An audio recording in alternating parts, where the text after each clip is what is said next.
The Square Ball Podcast. Hello there, welcome to the show. This one is available both in your podcast app and on YouTube. And more important than that, Michael Normanton. Yeah, I'm here. Is that the important bit? No, it's what you're about to say. Oh, about Levi Solicitors. Yeah. 90-year-old Levi Solicitors. In their 91st year now. Yeah. The people who work there aren't that old. Don't worry. They're all young and sharp. Sharper than we are on this feed. Correct. LeviSolicitors.co.uk/the square ball to get a 10% discount on your legal fees on their legal services. Which, have you got the website open? I haven't, no. But right. I can tell you about Will's probate and conveyancing. I can tell you about lasting powers of attorney because that one's stuck after just a month of saying it. Yeah. And commercial dispute resolution. There's another one. You said you'd tell us about Will's probate conveyancing. You didn't. You just stated their names. What more do you want? Some detail. All right. Will's where you say where you want your stuff to go. Conveyancing is when you buy an house. Probate is something that happens after your wills.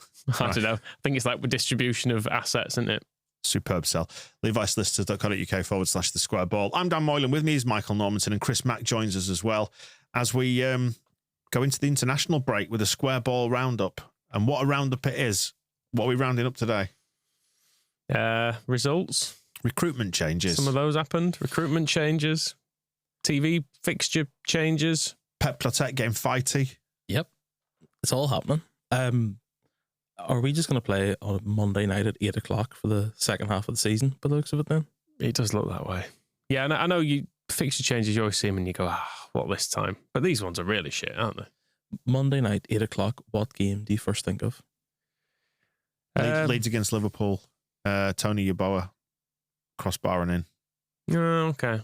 I think of like a low-level Premier League game. Crystal Palace. I was thinking Norwich whenever Beckford scored in the last minute in League One. I think that was maybe a Monday night. God, I just don't think it Leeds games as Monday nights for some reason. I think it should be like Brentford against Palace. Yeah. On Sky, which I won't watch. I'll just be aware it's on. I just think, not for me. Remember us getting beat 4-0 by Cardiff on a Monday night. Jesus. At one point. I'm glad I've forgotten all these things. It's only bad memories. Well, not to be outdone, the Leeds versus Sheffield Wednesday game is now Sunday lunchtime. Which is a terrible time for atmosphere. Yeah. In January as well, when you're 3 weeks into January, nobody's got any money. Everybody's waiting for January payday. It's freezing. You're miserable. You've just been knocked out of the FA Cup, probably. And then you've got to get up at breakfast time and go to Elland Road. For your few morsels of fun. Call this fun, Sky Sports. Yeah, that's annoying, isn't it? Yeah. They're all shit, basically, yeah. So if anyone hasn't seen, Sheffield Wednesday, Sunday lunchtime, Burnley, Monday night, Sunderland, Monday night, Sheffield United, Monday night. Is the Sheffield Wednesday one, is it a police-related thing? I haven't seen anything to suggest that it is. But it's on Sky Sports Football, so let's blame them. And for not ponying up with that big sponsorship that they dangled in front of us. Can't think why they didn't. No, I mean, either. Give us that money. Yeah, sometimes Sky will move it, then the police will move it, and then Sky will move it again. So who's to say exactly who's to blame? Let's blame the police and Sky. Let's play it safe. Yeah, so Burnley versus Leeds is Monday, the 27th of January, and then so is that that's two consecutive fixtures that get moved then, is it? That's rubbish. Leeds against Sunderland, Monday the 17th of February, and Sheffield United versus Leeds, Monday the 24th of Feb. Right, great. Well done, everyone. It is really shit, though. But I feel like in Germany this happened and people just got together and told them to fuck off collectively, the Monday night slot.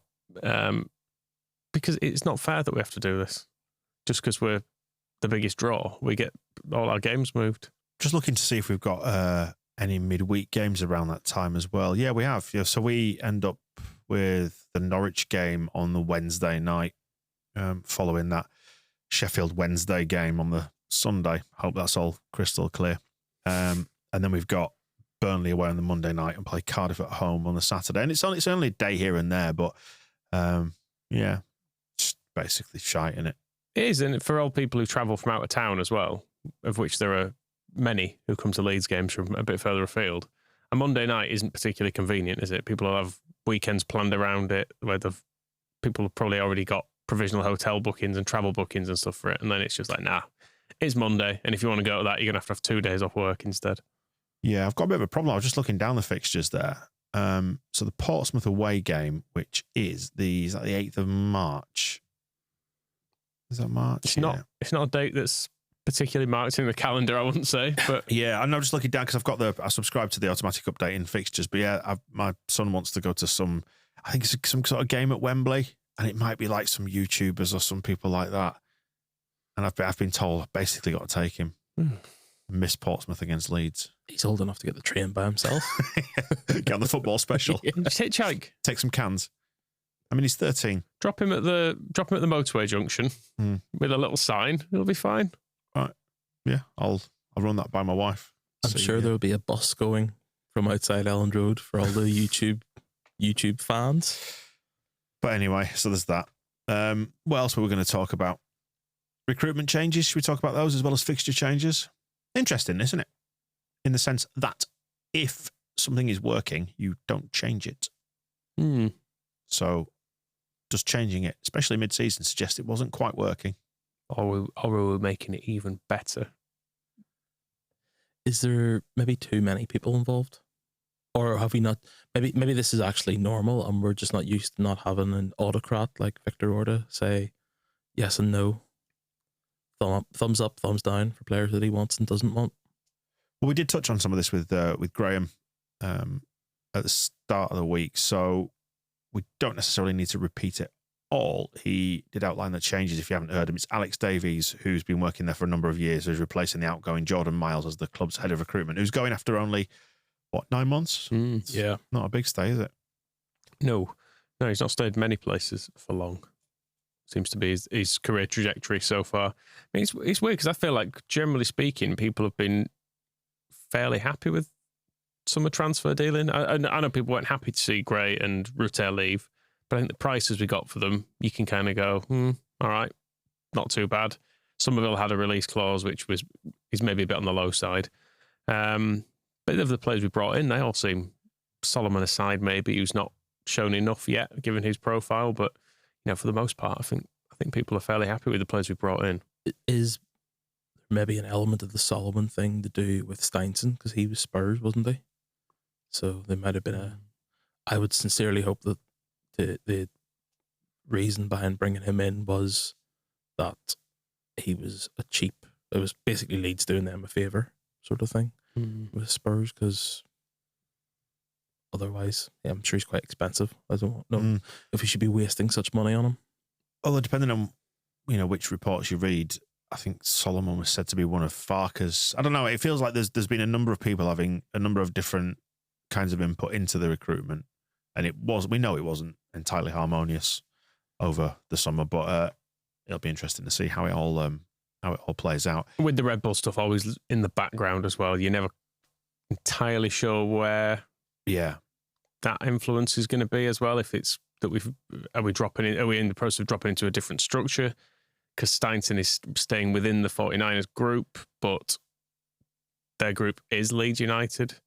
So what exactly does that mean for us, for him, for Red Bull? It's just all a bit unknown if it is how it feels at the moment.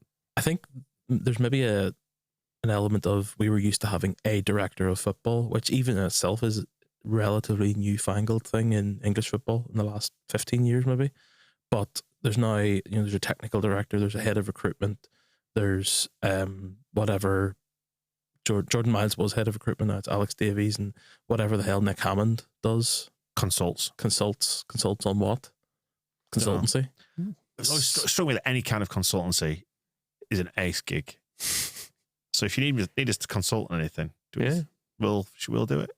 How much an hour? 400 quid. I was just going to say 100. I'll start at 400. I'll try and get, if they get me down to, probably do it for 12. 12 pounds. 12 quid. Well, that's about minimum wage, isn't it, these days? a cheap date. But no, I know exactly what you mean, Chris. It's it's a change from what we're used to, but we'll see how it all pans out. And what we're actually doing, it depends partly as well what the plan is for January, because it could be that we're not signing anyone or selling anyone at all, so there's not the need for a huge amount in the immediate future of it, or it could be that there's loads of stuff already lined up. I did see one insane rumour, I think it was just on Twitter, and I can't remember if it was just one person repeating it or not, suggesting that they had their eye on Gareth Southgate as director of football. Imagine that. That's just not true. He lives in Harrogate, though, doesn't he? Oh, well, in that case, get David O'Leary back. Right. He still lives there, doesn't he? Or Danny Mills. Yeah. Lives in Harrogate. Very knowledgeable. Betty, she could do it. From the tea rooms? From the tea room. Right. Is she still there, Betty? I mean, she's her name above the door, so I can only assume so, yeah. Right. I don't know what Southgate's qualification would be, though. Like, other than I have managed England. Yeah. But the director of football needs to be signing players, and he doesn't have much club football credentials beyond playing, does he? Southgate out? Southgate out. Fine.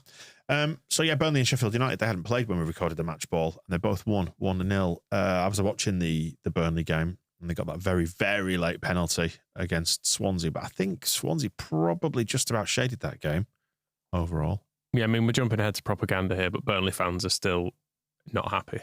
They are not won over by a late penalty against Swansea. And Sheffield United beat Sheffield Wednesday, and Chris Wilder in the wake of that was pictured, shall we say, having fun, dancing on a chair. Not as much fun maybe as David Coote. Well, I think Coote looked a bit like he'd been kidnapped or something on that video, but Wilder just having the time of his life. I wouldn't want a Leeds manager to do it, but I can't really be annoyed at it because I think it's funny. Right. It's just having a bit of crack. Yeah. If it was anyone else, people would be like, oh yeah, that's quite funny. But because it's Wilder, there's enough people here that are annoyed with him that he'll never get credit for anything he does ever. I do just think singing Sausage Roll's quite funny as well. Just as a childish, stupid thing for anyone to be singing, really. But you could imagine his wife saying, "Christopher Wilder, you're a grown man and a football manager. Get down off that chair. Grow up." Makes you wonder back to the chats we've had with Bryn as well about, our managers do all this training and they're really aware of the fact there are cameras everywhere now and you've got to be super careful with this stuff. Don't give a shit. Fair enough. Get a few pints down his neck. He's anyone's. So what? Like, you know what I mean? Like, yeah, I think so what as well. Yeah. It's certainly more human than someone like Arteta, for example, who always just strikes me as a cyborg. Yeah, and you'd just be fucking moaning somewhere, wouldn't he? Whereas Wilder's like, well, we've won. Of course I'm going out. Who wouldn't? Well, it leaves it Sunderland top of the league, 31 points. Sheffield United on 31 as well. They've had that 2-point deduction as well, so they would be top if it wasn't for their cheating. Singing about that, are you, Chris Wilder? And then we're third on 29, 2 points off. So it's still within touching distance. Burnley would have been down at 25 if they hadn't got that late penalty. So it would have been starting to open up just a little bit there. But yeah, I can imagine why Burnley's fans are not all that happy, because it wasn't the most fun to watch. You think we've had it a bit sparse in recent weeks with the opponents not trying to attack us. It wasn't a lot of fun that they seem to be having. It's very mundane. I mean, given they scored a lot of goals in their first couple of games, they still only scored 18 this season. Like they are really, really struggling. And it seems from the stuff I read, not trying particularly to score. It's like it's beyond Farke for safety. So good. I noticed in the odds as well, they're fifth favourites now for promotion. Oh, right. So Middlesbrough have actually gone above them, which is an interesting twist. I wonder if, because I was just picking through a few stats over the weekend, that's based slightly on their statistical output, because they rank higher than the points they've got on the board in terms of their output. I don't think, I was thinking of Farke and Parker. A lot of Bournemouth fans, I think, were saying about Parker basically coaching all individuality out of his players. Whereas I think Farke, whilst being quite pragmatic, is actually kind of the opposite. He's quite perhaps reliant at times on individuals, but lets them do their thing a little bit more, which is probably why it's maybe more likely to work in the long run. I decided over the weekend, after everybody feeling a little bit flat coming out of Elland Road, that maybe we're being a bit, not us personally being harsh on him, just the circumstances have been a bit unfair to him. I felt a bit sorry for him, because he's doing a good job, like, clearly, isn't he? It's not perfect, but then nobody is in football. Yeah. People, when we talk about Bielsa now, it's like nothing bad ever happened under Bielsa and no one ever disagreed with any decision. People are furious about loads of stuff that you've just forgotten. Tyler Roberts. You've just forgotten that Tyler Roberts used to play all the time and that we didn't have a proper left back But now we go, oh, well, Alioski was great, wasn't he? But people wanted us to sign left backs. They wanted us to play Barry Douglas for a time. They wanted us to score from set pieces. You know, there were definitely problems in there. Just the whole picture was obviously brilliant. But, you know, it's okay to complain as well. Yeah, I think that taking it game by game isn't really what Farke is doing. I think he sees a 3-game week and plays with that in mind. Like, as we saw with the Plymouth game after half time, taking the foot off the gas and just controlling that game and maybe not going for the kill as much against QPR at the end of a long week. And we've got, after the break, 3-game week, then a break and a 3-game week. You know, and then you've got 21st, 26th and 29th over Christmas. There's lots of football to be played. It's not like we're playing Saturday. And possibly learning from last season as well, when it felt like we did get to the end of the season and we'd not rotated very much. And maybe we did run out of steam a little bit towards the end. Whereas, like, for example, if I was picking my starting 11, Dan James is definitely in ahead of Solomon, but then Solomon plays at the weekend, but we win anyway. So you can kind of go, well, Dan James has had a bit of a rest. He's going to go for international duty. He tends to play for Wales, doesn't he? So if you can spread his workload out a bit, it's sensible. Well, we've got an exciting Asda update for you, Chris. We spoke about Asda HQ in Leeds in recent weeks because it was Cornish Jana who we identified on Propaganda, the Plymouth fan, fascinated by Asda HQ. We'll get to that in a second. I don't want to kill all the good stuff at the minute, particularly when Pep Clotet is attacking his own players. Is that have I over exaggerated that slightly? No, I think he basically has. So on Friday night, Pep Clotet is now managing Triestina in the 3rd tier in Italy, who he took over 4 games ago. They were still bottom, 2 points from 4 games. They've got ambitions about getting promoted and stuff, so there's lots of pressure there. 35 minutes into their match on Friday night, their striker Raymond Crollis was basically bear hugged by one of the Gianni Arminio, the other team's defenders, and whenever he sort of shook free, he gave off a bit and the Gianna defender sort of slapped him, but then as he turned around, Crollis just punches him in the back of the head. The referee and the linesman are both obviously alert at that point because there's been like shouting and scuffle. I mean, the worst possible time to punch someone in the back of the head, and he obviously gets sent off, and as he's walking off, he's heading down the tunnel, but then he turns as he gets to the tunnel. And, like, you know, from stage right just comes Pep Clotet steaming towards him. He grabs him and, like, shakes him for a good 5 seconds. Yeah. And then pushes him and just walks off. And that's it. Yeah, you could imagine, right, like, the voice in my head was going, what are you doing that for? Obviously, it wouldn't have been in... But he's also... in English, but... He's got his... he's got, like, a peak cap and a big coat on, so he kind of looks like the Peaky Blinders. Yeah, it's got quite a Millwall look to him. Right. You know, when we were playing them and you kept seeing the crowd shots, and you were like, a definite look, and that's Pep Clotet. Fair enough. We were advocating over the weekend, weren't we, for a bit more violence in football? How interesting. Is that the same stadium that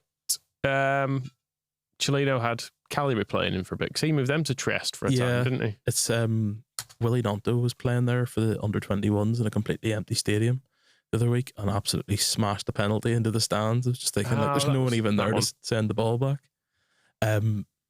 After the game, Clotet was asked about it and basically said he'll never play for me again as long as I'm managing this club. Now, there was no like, you know, PR guy pull him to the side being like, maybe just calm it down a wee bit. Yeah. Pour some oil on stormy waters, no. And Crollis, he's Latvian, so he's away on international duty at the minute.